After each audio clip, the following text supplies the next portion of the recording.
In the headlines, the Energy Minister urges banks to rethink outdated lending practices. Government targets $9 billion in opportunities through full membership of the Latin American Development Bank. Police investigating another daring daylight shooting.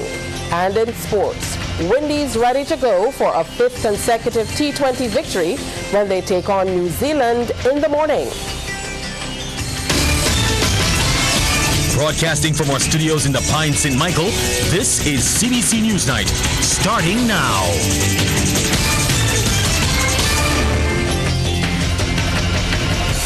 Good evening and welcome. Thank you for joining us. I'm Tisha Hines with the details to the news. There are fresh calls for Barbados financial institutions to break away from outdated lending practices that no longer meet the needs of today's businesses.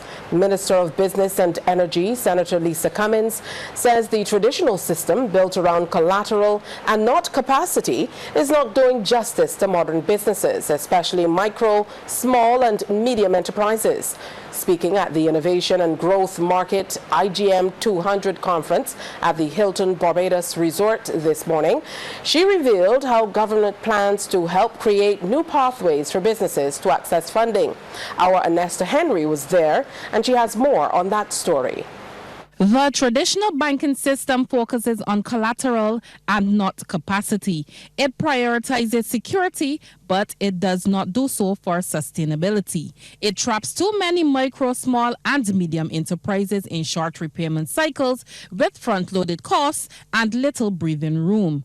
According to Minister of Business and Energy, Senator Lisa Cummins, this all has to change. We need longer terms, longer amortization, and more flexible repayment options. We need to shift from short-term loans to long-term confidence. Minister Cummins says if the commercial sector isn't going to restructure operations to meet the needs of micro, small, and medium enterprises, then the government has to do it. And the first step is reconstructing the state-owned 45-year-old fund access. In a new and revamped modern fund access, we need to be looking at extended loan terms, strengthening repayment, lengthening repayment horizons, building those community financing partnerships alongside our credit unions and the cooperatives. There's also a gap in this country that I want to acknowledge in business development support. How do we pair that financing that we're going to be providing with business development at an accelerated level and mentorship for every single business in the room? Fund access must do that in 2026. New products and services must also be the order of the day for the coming year to cater to the underserviced and underrepresented. And Minister Cummins also wants to see direct pathways to the commercial banking system created. We've met with the Board of Trust Loans, as I said, and the notion that trust loans and fund access have entirely separate approval processes for loans and they don't allow you to transition from one to the other in 2026 must go away. Those two agencies must have a direct pathway. If I borrowed $5,000 from trust loans, I've gone back and borrowed $10,000, and then I'm looking to borrow another $10,000, how am I starting from scratch from fund access? Fund access equally, alongside with trust loans, must create that pathway. Minister Cummins also told the business owners her ministry has started engaging the Barbados Bankers Association on how to make it easier for micro, small, and medium enterprises to access funding. Anesta Henry, CBC News. Destruction caused by Hurricane Melissa continues to fuel conversations all across the region about resilience and sustainable development. At the opening of a regional infrastructure conference, Finance Innovation Director at Caribbean Climate Smart Accelerator Cheryl Senhouse urged Caribbean nations to work together to strengthen resilience. Our Deandra Roberts has been following the three-day conference. The devastation caused by Hurricane Melissa has once again underscored the vulnerability of small island states and has renewed determination to rebuild stronger. Finance Innovation Director Cheryl Senhouse says the event came at a time when Caribbean countries are reflecting deeply on the real meaning of infrastructure. What this storm and the aftermath has taught us again is that every moment is both precious and unpredictable, requiring us to make the most of it. Let's hold our loved ones, our communities, and our populations close, and enter each day with purpose, understanding that we've always been the ones we've needed to deliver us from any challenge. As we stand with the rest of the region at this time, we recognize a few important things that, for me, I will reiterate in closing. First, even though things aren't going to plan, there are slivers of hope. If we work together, we have the chance to create a tipping point of change. She highlights examples of hope from Jamaica's bus system to this country's electric bus fleets that she says shows that the region can be forward-thinking. Here in Barbados, 59 electric buses now represent 89% of the transport fleet for government, cutting diesel use and saving about $4 million annually. That is US $4 million annually. Jamaica, as mentioned, also provides what I consider to be one of the best regional examples of a public-private partnership. Highway 2000 created an entirely new road network, extending connections, linking communities, and creating new opportunities for commerce. Jamaica was transformed by this remarkably forward-thinking initiative, a testament to what vision, collaboration, and courage can achieve. Ms. Henao says while no infrastructure can withstand the force of a Category 5 hurricane, collaboration, smart investment, and trust among Caribbean neighbors can build lasting resilience. While we have to acknowledge the reality of the limits we face, that doesn't mean that there aren't opportunities. So what are those opportunities in this moment? I'll highlight just a few of them for you today. On transportation systems, globally, and here in the Caribbean, there are strong statistics showing the implementation of renewable-based transportation systems. In fact, transport accounts for nearly 39% of emissions in Latin America and the Caribbean. That message of unity and innovation echoes across the region as governments and development agencies continue to search for ways to fund climate-smart infrastructure and safeguard Caribbean lives and livelihoods. Wonderful. Deanza Roberts, CBC News. We now take you directly into the aftermath. On the ground in Jamaica, Hurricane Melissa has destabilized some fishing communities across that country. The storm's impact on the island's south coast in particular means fish supplies could dwindle in the coming weeks. Fisherfolk say rough seas and destroyed equipment have brought their operations to a standstill. Our Crystal Hoyt is in Jamaica and she files this report. Every single boat here in Scotch Cove, Jamaica has been damaged or destroyed. Fishermen say there's nothing salvageable, but they're still hoping to rebuild their lives and livelihoods. It mashed up my home, it mashed up my part of my sea. Dangerous impact it have on me. We lose every part of sea. As you can see, all the boat them damaged. Most of the fishermen them can't get back to go sea because them boat mash up and them engine mash up. So they need help. Me as a fisherman have no shop. See me boat mash up out there, Lady Lauren. Mash up. I don't have anywhere to live. My house gone same way. No way I have to live. It's the second time this community has been forced to rebuild because of the climate crisis. We're not going to recover from burial. We are try and we just gone again. Can't recover, man. He says both locals and tourists will be impacted by shortages. What do you mean? I love shortages all go on, man. Trust me. On the tourists, you can't depend on them. Call it a day. Seaside vendors say the next few months will be difficult, but they're still plying their trade, optimistic that business will come. So everybody on this side have nothing near my roof. They're going to start all over from scratch, believe it. He tore the place apart. I never nervous in my life before, and I'm nervous now. Believe it. Everything I earned, gone. Only my life still alive. I have to give God thanks. So who see me and know me, the French fry lobster man from Barbados, life still up, but asset gone, who can help, help. Thank you very much. Reporting from Jamaica, Crystal Hoyt, CBC News. Now back here at home, there is a lot that you can do. Barbadians are being encouraged to support residents in hurricane-hit islands. The Department of Emergency Management will open a warehouse at Pelican House, Building 14, Harbour Industrial Park, St. Michael, from tomorrow, Wednesday, to accept non-perishable food items for affected Caribbean states, including Jamaica, Cuba, and Haiti. The warehouse will operate tomorrow from 10 a.m. The other opening hours will be Mondays to Fridays between 8 a.m. and 8 p.m. and on Saturdays from 9 a.m. to 2 p.m. No clothing will be accepted. Coming up, Barbados advances plans to become a full member of Latin American Development Bank.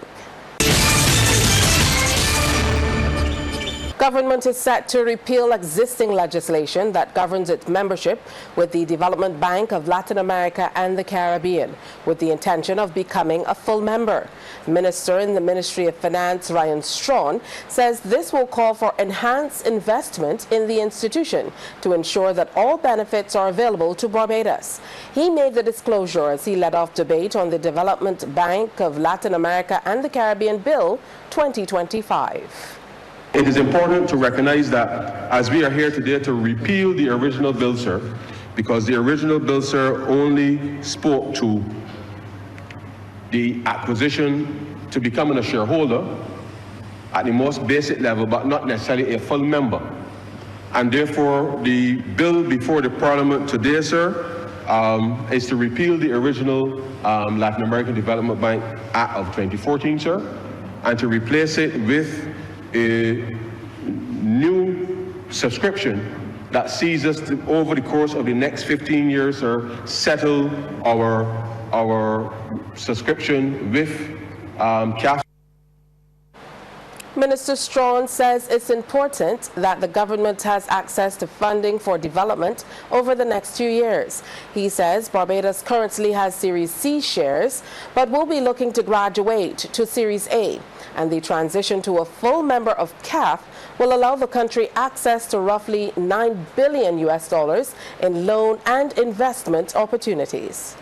The subscriber, which is us, shall acquire 34,834 registered Series C shares corresponding to the common capital stock of CAFSER for a value each of $14,200 of the United States of America, so $14,200 per share.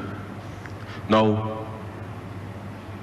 for the global amount, sir, of $494,642,800 of the United States, sir, hereinafter the total price. But across the aisle, opposition leader Ralph Thorne has expressed concern about the country's growing debt over the past 7 years. He pointed to the construction sector as an example, saying there's been too much borrowing. The many loans and the many memberships of financial and lending agencies have not alleviated the state of poverty in Barbados. Although we are getting all these loans, we may be in the country. Although this government is committing the people of Barbados to all these loans, wither the poor. The Queen Elizabeth Hospital has kicked off a major digital transformation with the arrival of more than 450 pieces of high-tech medical equipment. It's the first stage of a project worth 60 million euros. The initiative of the United Nations Office for Project Services and the Ministry of Health aims to make patient care faster and more efficient. Hospital CEO Neil Clark says once the project is complete, patients will even be able to access their medical records and book their own appointments online. Our Deanza Roberts has all the details for us. The Queen Elizabeth Hospital is taking a leap into the digital age. The hospital today unveiled the first batch of high-tech medical equipment, part of a multi-million euro modernization partnership between government, the European Investment Bank, and UNOPS. Chief Executive Officer at the hospital, Neil Clark, says they are modernizing the way they deliver healthcare. This first batch includes hundreds of pieces of new ICT and medical equipment, computers, tablets and diagnostic monitors. It's not glamorous equipment, but it is technology that keeps a modern hospital running. These tools will power our health information system, helping clinicians access information instantly and supporting faster, safer decisions for our patients. The project falls under an agreement signed in 2021 with UNOPS providing advisory and implementation support. UNOPS Deputy Regional Director for Latin America and the Caribbean is Giuseppe Mancinelli. This is exactly the kind of partnership that we are having with Ministry of Health and Wellness and the Queen Elizabeth Hospital. Really would like to thank them for having trusted us this partnership. But the best way to showcase those results is with this handover ceremony, where we can see that this first batch of medical equipment, ICT technology, will be a very important step into the improvement of the management, the information system, the capacity of the hospital. Permanent Secretary in the Ministry of Health and Wellness, Wayne Marshall, gave a greater insight into the partnership. The government entered into the loan agreement in 2021 to the sum of 60 million euros. And as part of this agreement, UNOPS is providing this advisory, implementation, and transactional support services as part. So that's the total amount. This equipment here today, which is actually 450 new high-quality health tech ICT devices and equipment, will amount to about $736,000, approximately $100,000 for this equipment. Officials say the next phase will include advanced surgical tools and servers to support the new digital ecosystem. For Barbados, it's a step towards a more modern, efficient, and patient-centered healthcare system. Deanza Roberts, CBC News. Police have confirmed a shooting at Montgomery Pasture, Cavehill, St. Michael this afternoon. A section of the road was impassable as lawmen conducted investigations. CBC News is following this developing story. We invite you to stay tuned to our socials and our website for updates as they happen. There were long lines at the Barbados Licensing Authority's Pine St. Michael headquarters today as vehicle inspections and registrations resumed. Service is restarting on a phased basis after a computer system failure temporarily disrupted operations. Chief Licensing Officer Trika McCarthy-Brooms says testing of the new platform continues. She's happy with the progress despite some teething challenges. Customers are able to pay for weight inspections, roadworthy certificates, as well as for registrations. Mrs. McCarthy-Brooms says the Licensing Authority did over 300 weight certificates over the first 2 days of the week and over 200 inspections. There will be no classes at Parkinson Memorial School tomorrow. The Ministry of Educational Transformation says it will be engaging in self-development sessions with the staff there.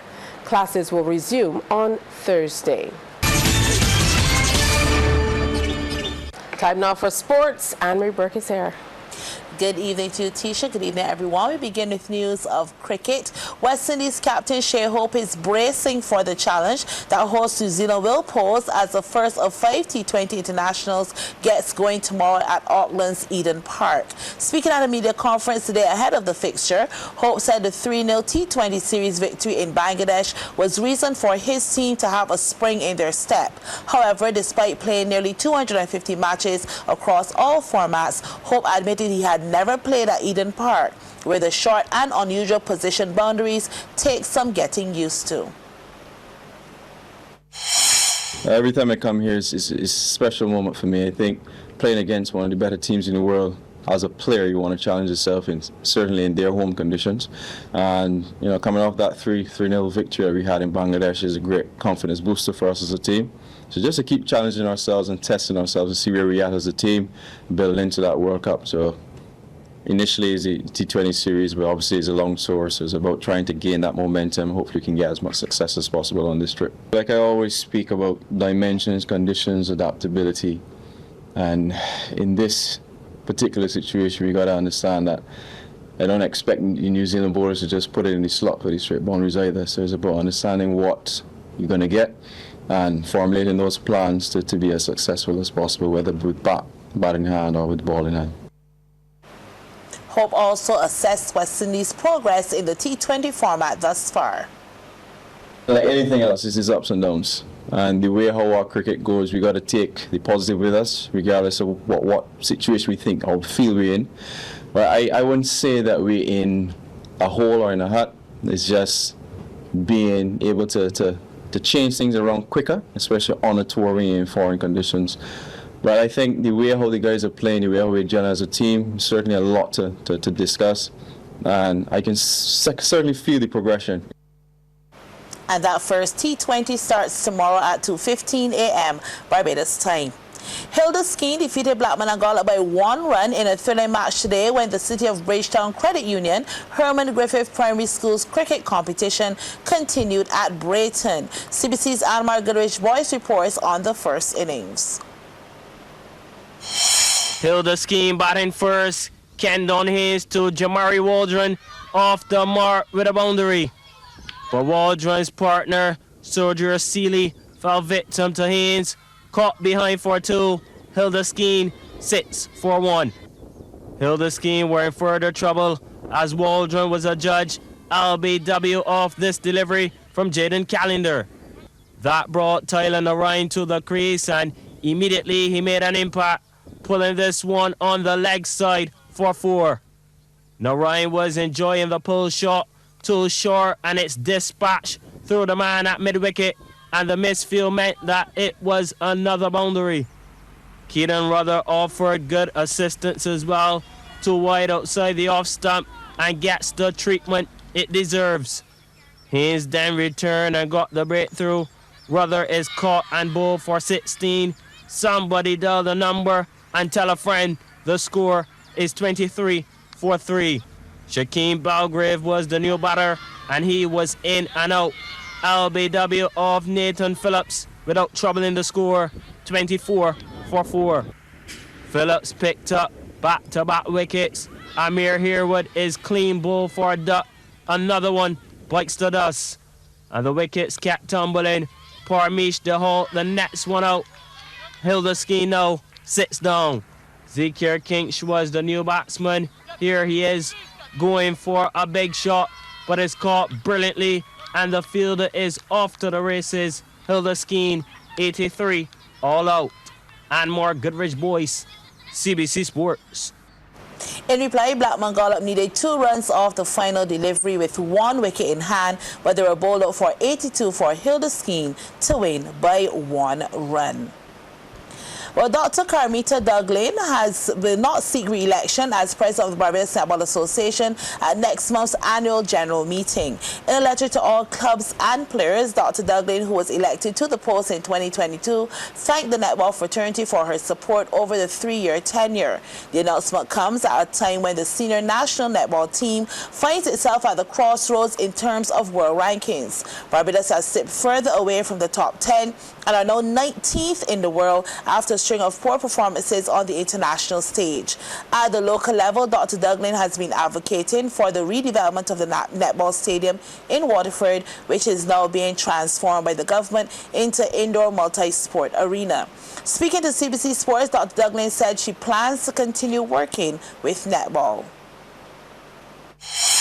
Netball administration is a full-time job, and it calls for serious dedication and time, and I wish all the best to all those dedicated administrators that will apply for the vacant position on December 10th at the constitutionally due elections.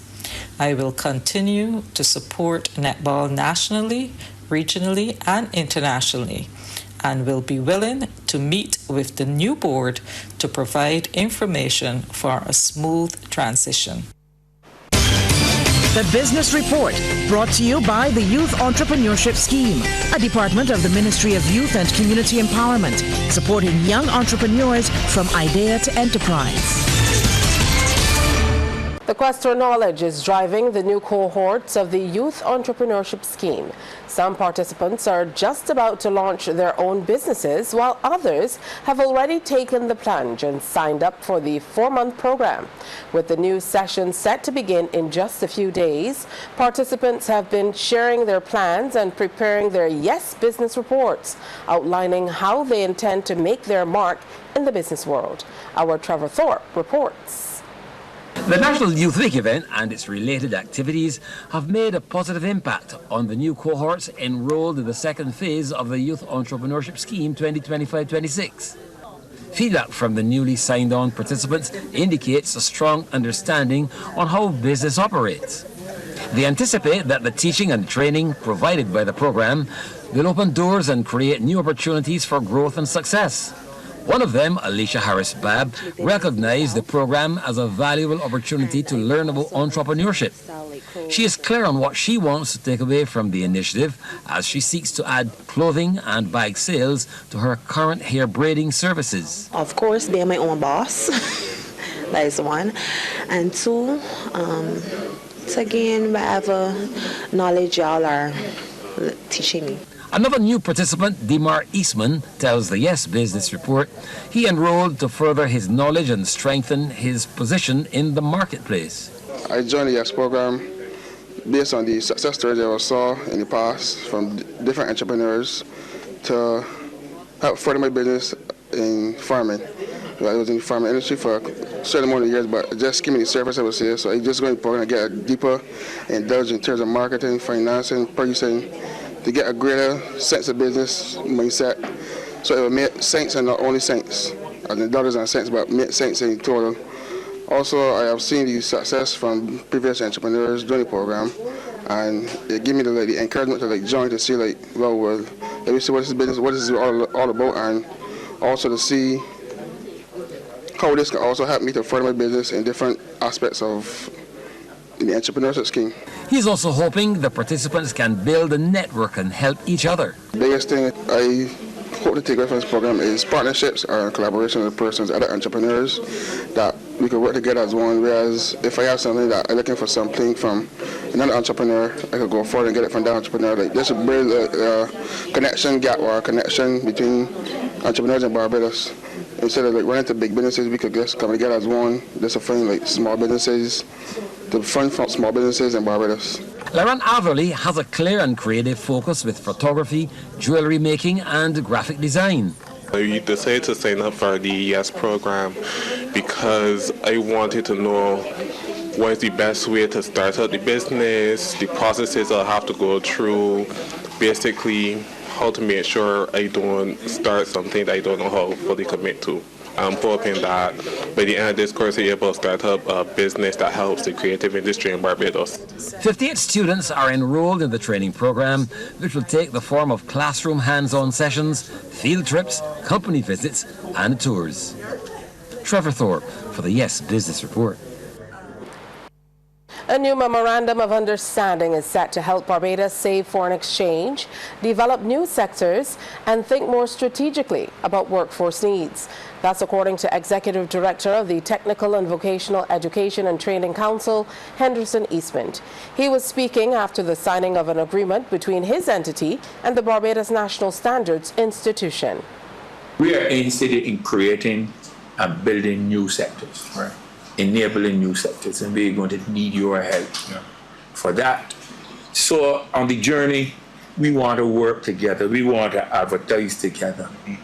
You get access to our website. We advertise things on your website. You share where you were weak, we strong, and where you're strong. We lean on each other to get a quality workforce across the teaching, across building skills. In order to build skills, you have to build capacity. And we are at the forefront of building capacity as well. Anne-Marie's back for the second round of sports. Sorry, some good news. There are 2 titles for Barbadian badminton player Kenny King as the Caribaco Seniors 2025 Championships wrapped up in Trinidad and Tobago today. King first captured the men's singles crown, coming from a set down to defeat Trinidad and Tobago's Vaz Dutaram at 13-21, 21-16, 21-13. He then returned to the court with Shea Martin as the Barbadian duo prevailed in a hard-fought men's doubles final against Jamaica's Kenneth Anglin and Matthew Ye Grant, winning at 30-28, 21-18. Also celebrating success was Sabrina Scott in the women's doubles. She won by walkover alongside her Trinidad and Tobago partner Nakisha Blake after their opponents Shakeda De Boulay of Trinidad and Tobago and Ghana's Priyana Ramdani failed to take the court. Now, Barbados' last hope of having representation in the J30 Bridgetown International Tennis Federation's World Tennis Tour event were dashed today when Micah Austin lost her second round encounter to #1 seed USA's Isabella Gonzalez Alvarez. I was at the National Tennis Center in Wilde for the match. Micah Austin, here of the serve in yellow, was the last of the Bajan players left in the competition. But this was a tall task as she was up against the #1 ranked Isabella Gonzalez Alvarez of the USA. And one thing that went against Austin all game were her long returns that kept falling out of court. In much cooler conditions than yesterday due to some cloud cover, it was a total domination by the American, who came out firing from the first serve. Austin could not respond to that powerful backhand. Controlling the baseline with crisp forehands and a relentless return game, Gonzalez Alvarez was in total control, and that left Austin struggling to find answers.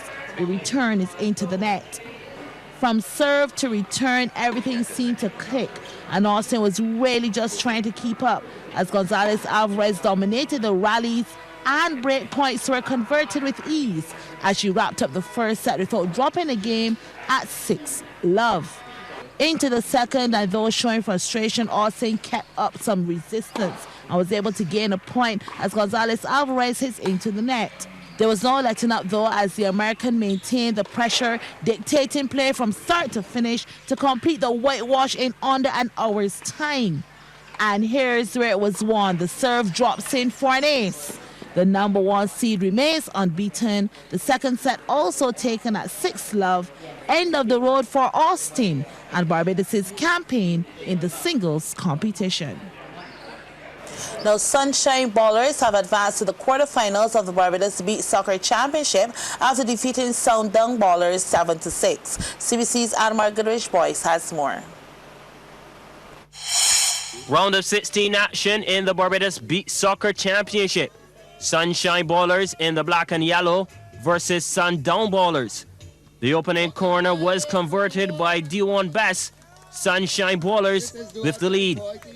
Eric Joseph then doubled his team's lead from the penalty spot, low and into the bottom corner. Sunshine Ballers, 2 goals to the good. And this game was turning into a one-way contest. Mario Graham with the keeper to beat and finishes. That's a 3rd goal for Sunshine Ballers. Sundown Ballers pulled one back here and it was well taken. Kareem Springer with a left-footed strike. Bang! Sundown then got a second. Compliments this free kick. DeAndre Ward, that was magnificent. This game took several twists and turns and the score was locked at 6-all now. But there was time for a winner. Here it was, Sunshine Ballers eventually winning 7 goals to 6. Anmar Goodrich Boyce, CBC Sports. And that's our news tonight. Thank you so much for spending the time with us. On behalf of the entire crew, do enjoy the rest of your night.